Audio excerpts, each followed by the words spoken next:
Baik, kita akan lanjutkan dengan pengolahan termal. Dalam proses pengolahan termal kedua ini, saya akan menjelaskan tentang proses yang namanya penggorengan, pemanggangan, dan juga ekstrusi. Yang pertama penggorengan ya terlebih dahulu. Tujuannya adalah untuk mendapatkan cita rasa produk. Nah, kemudian tujuan sekundernya adalah untuk inaktivasi enzim dan juga mikroba, kemudian menurunkan kadar air pada permukaan atau seluruh produk pangan. Jika bahan pangan dimasukkan ke dalam minyak panas, maka suhu permukaan akan meningkat cepat, ya, kemudian airnya menguap, seperti yang saya jelaskan kemarin. Ya, jadi ada pergantian ya karena adanya panas menyebabkan bagian lapisan selnya itu akan berpori ya. Kemudian air menguap, air dalam bahan pangan menguap, kemudian bagian permukaan menguap tadi akan mengering. Nah, jadi permukaannya kalau dalam hal ini penggorengan ini akan mengering. Kemudian suhu permukaan akan sama dengan suhu minyak panas ya. Suhu bagian dalamnya akan lebih rendah. Misalnya kalau di luarnya suhunya 150 derajat Celcius, maka di dalamnya otomatis suhunya lebih rendah yaitu 100 derajat Celcius. Kemudian akan terbentuk keras pada permukaan yang bersifat poros sehingga air menguap dan minyak menggantikan air. Nah, untuk lama penggorengan yang sempurna akan dipengaruhi oleh pertama jenis produk, suhu minyak, kemudian metode penggorengan, ketebalan makanan, kualitas produk yang diinginkan. Ditentukan oleh biaya produksi dan sifat produk akhir yang diinginkan ya. Nah, kemudian pada suhu tinggi, lama proses berkurang sehingga produktivitasnya akan meningkat. Nah, suhu tinggi ini akan mempercepat kerusakan minyak. Kemudian, produk yang bagian luar kering dan bagian dalam basah memerlukan suhu penggorengan yang tinggi sehingga pembentukan kerasnya akan cepat. Jadi produk kering digoreng pada suhu yang lebih rendah yang memungkinkan air dari dalam bahan pangan menguap sebelum terbentuk keras pada bagian permukaan. Jadi ini bisa dipahami ya. Jadi itu kan ketika kita menggoreng, kita harus tahu dulu kita mau membuat produknya karakteristiknya bagaimana. Mau bikin dia keras ya atau crunchy di luar tetapi lembut di dalam, atau mau bikin produknya itu kering, jadi literally dari luar sampai dengan dalam produknya itu ketika digigit rasa teksturnya sama. Nah, itu juga akan mempengaruhi. Jadi misalnya kalau kita ingin produknya keras, crunchy di luar, lembut di dalam, nah itu kita bisa dengan suhu tinggi sehingga akan cepat ya, bagian luarnya itu akan cepat mengering ya dan terbentuk keras tadi ya, sehingga akan menutup pori-pori yang ada di dalam bahan tadi ya. Nah, kemudian maka bagian luarnya akan lebih cepat matang ketimbang di dalamnya, sehingga ketika diangkat maka di luarnya itu dia teksturnya kasar tetapi dalamnya lembut. Nah, kalau kita ingin membuat produk pangannya itu literally semuanya kering, maka suhunya jangan terlalu tinggi. Nah, contohnya adalah kita mau bikin cheese stick ya. Nah, itu suhunya kalau langsung gunakan suhu tinggi maka akan gosong. Kemudian dia tidak kering sempurna seperti itu. Kemudian kita ingin menggoreng tempe, contohnya ya. Maka kalau kita gunakan suhu terlalu tinggi maka dalamnya tidak matang karena memang butuh proses untuk minyak itu masuk ke dalam pori-pori di bagian dalam, terutama pada produk tempe dia teksturnya lebih keras ya, sehingga jika suhunya langsung besar maka prosesnya tidak matang. Kemudian jumlah minyak juga akan mempengaruhi. Nah, kemudian untuk daya simpan itu tergantung kadar air ya. Contohnya adalah produk dengan kadar air tinggi pada bagian dalam, maka daya simpannya akan pendek. Contohnya adalah donat, produk ikan, dan juga unggas. Jadi ayam crispy, kemudian pecel lele seperti itu ya. Nah, itu akan daya simpannya akan lebih rendah dibandingkan dengan produk-produk seperti yang digoreng seperti tortilla, kemudian cheese stick ya, sorry ya. Nah, seperti itu. Kemudian keripik, nah itu akan berbeda daya simpannya. Nah, jenis penggorengan itu ada 3. Yang pertama adalah deep frying, kemudian shallow frying, dan juga vacuum frying. Untuk shallow frying, ini adalah panas ditransfer pada produk melalui konduksi dari permukaan penggorengan yang panas melalui lapisan tipis minyak. Jadi minyaknya dikit ya dalam shallow frying ini. Kemudian minyak yang tidak merata menyebabkan variasi suhu dan karakteristik produk seperti warna coklat yang tidak rata. Cocok untuk produk dengan rasio luas permukaan terhadap volume yang tinggi seperti telur, burger, dan juga patties. Nah, kemudian ada juga yang disebut deep fat frying. Nah, dalam deep fat frying ini, transfer panas merupakan kombinasi antara konveksi dalam minyak dengan konduksi pada bagian dalam produk. Jadi seluruh permukaan produk ini akan menerima perlakuan panas yang sama sehingga warna dan penampakannya akan seragam. Nah, ini sesuai untuk semua hampir sesuai untuk semua produk ya.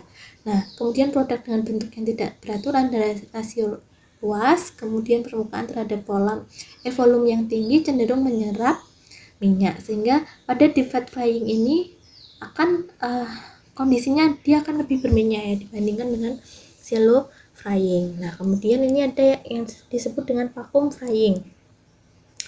Untuk vacuum frying ini merupakan penggorengan subatmosferik ya. Jadi ini tekanannya di bawah 1 atmosfer. Tujuannya adalah mempercepat penguapan air. Dan keuntungannya adalah minyak goreng mengalami kerusakan secara lambat, kemudian keras yang terbentuk secara lambat bisa digunakan untuk menggoreng bahan pangan dengan kadar air yang tinggi. Nah, ini ada pengaruh penggorengan terhadap minyak, contohnya adalah proses oksidasi minyak, kemudian terhadap produk ini adalah terjadinya perubahan warna, flavor, dan aroma, kemudian perubahan tekstur.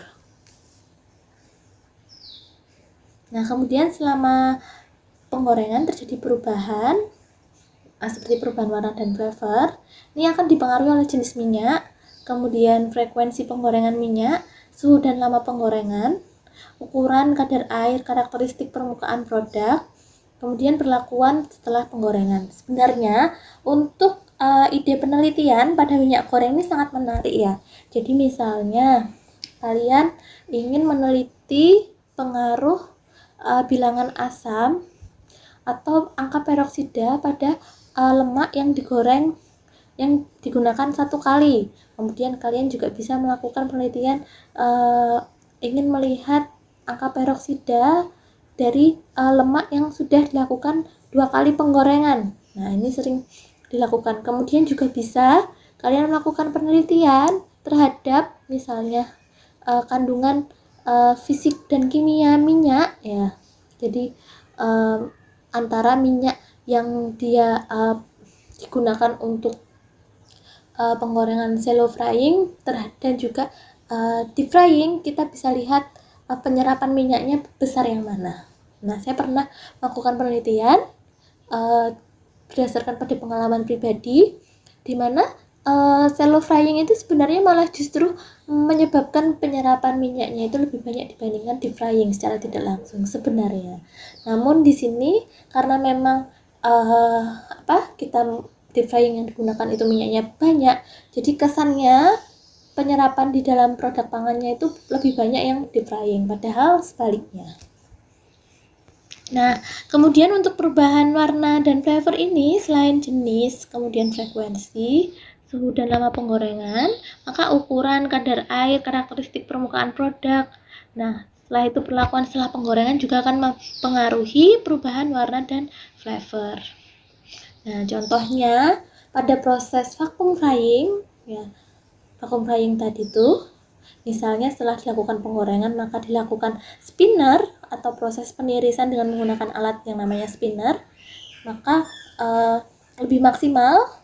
Nah, itu akan menyebabkan produk bisa bertahan atau masa simpannya lebih lama karena oksidasi lemaknya bisa dihindari seperti itu. Nah, produk yang digoreng dapat mengalami perbedaan ukuran. Perbesaran ukuran tergantung dari metode penggorengan, shallow, deep fat, atau vakum, dan juga komposisi bahan. Kemudian dari sini Untuk proses penggorengan ada yang ditanyakan. Oh ya, untuk vacuum drying tadi itu adalah dia karena menggunakan tekanan 1 atmosfer, jadi suhu yang digunakan itu bisa di bawah 100 derajat Celcius. Kemungkinan misalnya menggunakan 60 atau 40 itu bisa. Kemudian biasa digunakan pada produk pangan yang dia memiliki kandungan airnya tinggi, kemudian memiliki kandungan vitamin yang juga tinggi ya, sehingga perlu pemanasan yang tidak terlalu tinggi ya. Untuk itu seperti contohnya pembuatan keripik buah, nah itu biasanya menggunakan teknologi yaitu ini ya, vacuum frying. Oke, sebelum masuk ke proses ekstrusi ada yang ditanyakan? Silakan ditanyakan ya. Kalau tidak ada, saya akan lanjutkan. Untuk proses ekstrusi sendiri, ini merupakan proses pengolahan yang melibatkan beberapa kombinasi ya. Jadi tidak murni, tidak seperti penggorengan, kemudian tidak seperti proses kemarin ya, steam cleansing, sterilisasi. Nah, itu tidak. Tapi di sini proses ekstrusi ini adalah campuran ya dari beberapa kombinasi pengolahan. Yang pertama adalah proses pembuatan adonan dulu. Dalam pembuatan adonan ini dilakukan proses pencampuran. Jadi ketika bahan-bahan itu sudah langsung dimasukkan alat yang namanya alat extruder ya. Di situ dilakukan proses mixing, kemudian dilakukan pengulenan atau kneading ya, kemudian pengadukan, searing, dan juga pemanasan, heating. Setelah itu akan dicetak membentuk bentuk-bentuk tertentu seperti cooling. Kemudian sebelum dicetak tadi tentunya dilakukan proses pendinginan. Nah, ini tergantung case ya, bisa dia dicetak dulu kemudian cooling, bisa cooling dulu kemudian dicetak. Nah, contoh produk ekstrusi ini ada yang tahu atau tidak? Ya, jadi kalau kita belajar proses ekstrusi ini pasti terfikirkan produk-produk seperti Cheetos, Taro, Chiki. Nah, itu adalah produk-produk hasil ekstrusi. Jadi snack-snack seperti itu ya, snack dari jagung dan juga banyak lagi contohnya. Oke, lanjut. Nah, untuk prinsip pengoperasiannya semua extruder sama ya. Jadi bahan baku dimasukkan dan dialirkan sepanjang extruder. Jadi ketika bergerak sepanjang extruder, D yang kecil akan membatasi volume dan menghambat pergerakan bahan. Akibatnya bahan akan mengalami tekanan yang tinggi. Jadi kalau kita lihat proses ekstrusi di sini kita bisa lihat ya. Jadi ada yang namanya di sini adalah kontainer, kemudian ada pressingnya ya, kemudian ada punchnya, kemudian di sini pressing ya. Nah, ini di sini ada ini ya, ada seperti hidrolik ya, minyak hidrolik. Nah, kemudian selama bergerak sepanjang extruder, maka skrunya akan memutar ya. Kemudian mengubahnya menjadi semi solid yang bersifat plastis. Setelah melewati barel di mana tekanannya meningkat, maka bahan didorong oleh die, maka produk ini akan mengalami perubahan tekanan dari tinggi ke rendah sehingga akan mengembang. Nah, ini ya contoh yang lebih nyata. Tadi sulit ya. Nah, jadi produk tadi dialirkan dari sebelumnya, jadi ada lubang sebelum ini. Nah, ini adalah skrunya. Nah, skrunya ini seperti kalau kita lihat adalah skrup ya. Skrup yang buat pasang ini ya, seperti di rumah itu yang buat ngebor. Nah, itu skrunya seperti itu. Nah, kemudian ada die. Die ini ada lubang, bentuknya lubang kecil gini. Nah, dari sini adonan didorong oleh skru keluar dari inti dari alat ekstrudernya itu ya. Kemudian di sini pada die ini terjadi proses pembentukan produk ya. Jadi ingin bentuknya seperti apa. Nah, ini pada proses di sini. Jadi terjadi pertumbuhan gelembung-gelembung ya. Nah, ini kemudian di sini gelembungnya akan karena mengalami tekanan kemudian dan juga mengalami kontraksi, maka akan terbentuk sesuai dengan bentuk dari die yang diinginkan. Nah, keuntungan ekstrusi ini adalah produknya beraneka ragam, kemudian bentuknya juga bagus, kemudian bisa disesuaikan dengan selera pasar, kemudian murah, prosesnya otomatis, produktivitas tinggi, kualitas produknya baik, kemudian temperaturnya tinggi, high temperature, short time, jadi menjaga bahan dari kerusakan dan tidak menghasilkan limbah. Ini ada dua macam, yaitu single screw dan twin screw.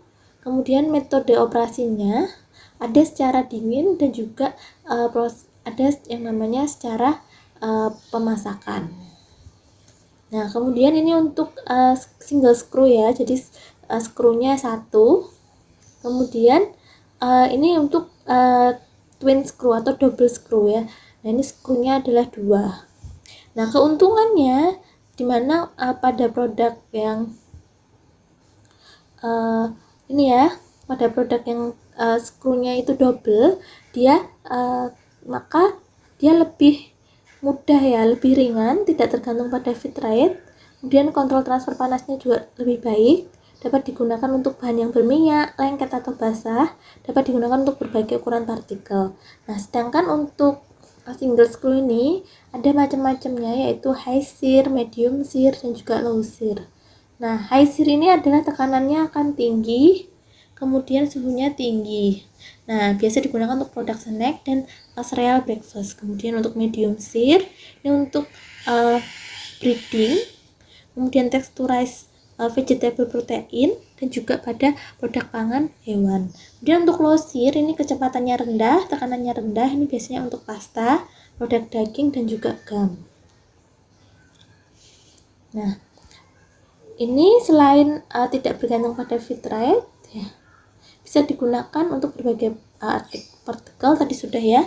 Nah, berdasarkan prosesnya dibagi menjadi proses dingin dan juga proses pemasakan atau cooking. Kalau yang proses ekstrusi secara dingin ini biasanya produk pasta, hotdog, kemudian adonan, pastry, kemudian permen, ini biasanya prosesnya adalah dingin.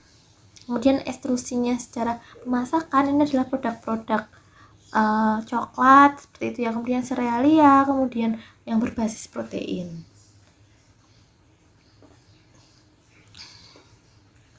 Nah, ini pada cold ekstrusi ini biasanya nih ya, skrunya yang digunakan adalah low ya, jadi rendah ya. Kemudian pada cooking ekstrusi ya, dia suhu dan tekanan tingginya digunakan untuk produk yang mengembang. Jadi pelepasan tekanan yang cepat ketika produk didorong menyebabkan uap air dan gas itu mengembang membentuk produk dengan densitas yang rendah, merupakan proses HTST ya, sehingga dapat meminimalkan kehilangan nutrisi dan mengurangi jumlah mikroba. Nah, jenis produk-produk ekstrusinya ini ada snack, kerupuk, sereal untuk sarapan ya, kemudian permen, pasta, daging tiruan, beras tiruan, dan juga makanan hewan. Nah, sampai di sini untuk materi ekstrusi kira-kira sudah cukup jelas ya. Jika sudah, kita lanjutkan ke proses pemanggangan.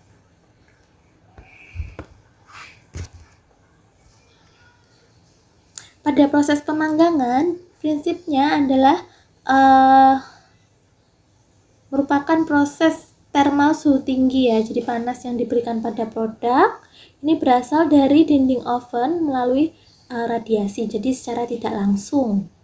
Nah, kemudian dari radiasi tadi akan terjadi aliran panas atau konveksi menuju produk dari udara panas dalam oven. Dalam produk terjadi konduksi panas ya, jadi prosesnya bermacam-macam ya. Di dalam oven itu ada lempeng. Nah, lempeng itu ketika dinyalakan ovennya listrik nyala, kemudian lempengnya itu nyala, maka yang terjadi adalah pertama secara radiasi dulu. Nah, setelah secara radiasi maka kondisi udara di dalam oven akan terkondisikan, kemudian transfer panasnya secara aliran ya. Kemudian atau disebut dengan konveksi.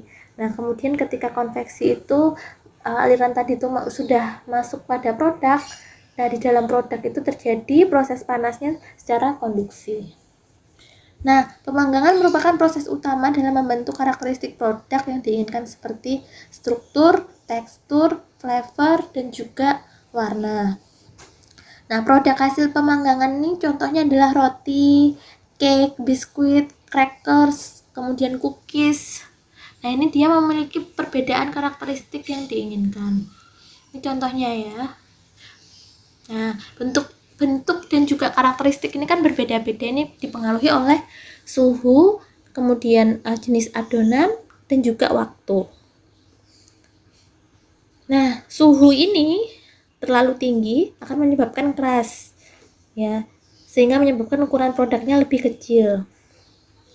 Biasanya pada produk yang suhu terlalu tinggi ini adalah pada produk-produk biskuit ya, choco chip seperti itu. Kemudian cookies ya, crackers. Nah, kemudian warna kerasnya biasanya menjadi lebih gelap. Kemudian jika suhu pemanggangan terlalu rendah, waktu pemanggangannya akan menjadi lebih lama. Nah, ini biasanya digunakan pada produk-produk seperti roti ya, roti. Nah, ini karena pada produk-produk roti ini maka kelas yang terbentuk akan lebih tebal. Kalian tahu roti dengan pinggiran yang gosong, nah itu kan kelas yang terbentuk lebih tebal. Nah, kemudian pindah panas ya. Dalam pindah panas ini perbedaan suhu antara adonan dan udara dalam oven berperan penting dalam proses pemanggangan. Jadi transfer panas ini akan lebih efisien jika oven yang dilengkapi dengan kipas. Jadi oven itu macam-macam ya. Nanti kalian bisa cari macam-macam oven. Nah, kemudian ada yang dia menggunakan kipas, ada yang dia tidak menggunakan kipas. Jadi banyak sekali ya macamnya. Kemudian ada yang dia khusus untuk berbentuk seperti kabinet-kabinet. Nah, nanti kita akan pelajari lagi. Nah, kemudian pada awal pemanggangan air diuapkan dari permukaan adonan dan suhu pada permukaan luar adonan yang meningkat pertama kali. Kemudian terbentuk pori dengan tekanan uap yang meningkat. Akibat perbedaan tekanan uap tersebut, air menguap melalui pori-pori. Pada bagian dalam pori, suhu lebih rendah sehingga uap air menjadi padat di bagian dalam dan menyebabkan air cenderung bergerak ke permukaan adonan. Akibatnya, kadar air di bagian dalam adonan lebih tinggi dibandingkan permukaan. Nah, warna keras terbentuk akibat reaksi dari gula dengan protein atau yang disebut dengan reaksi Maillard dan juga karamelisasi. Nah, suhu yang dibutuhkan untuk reaksi tersebut minimal 50 derajat Celcius.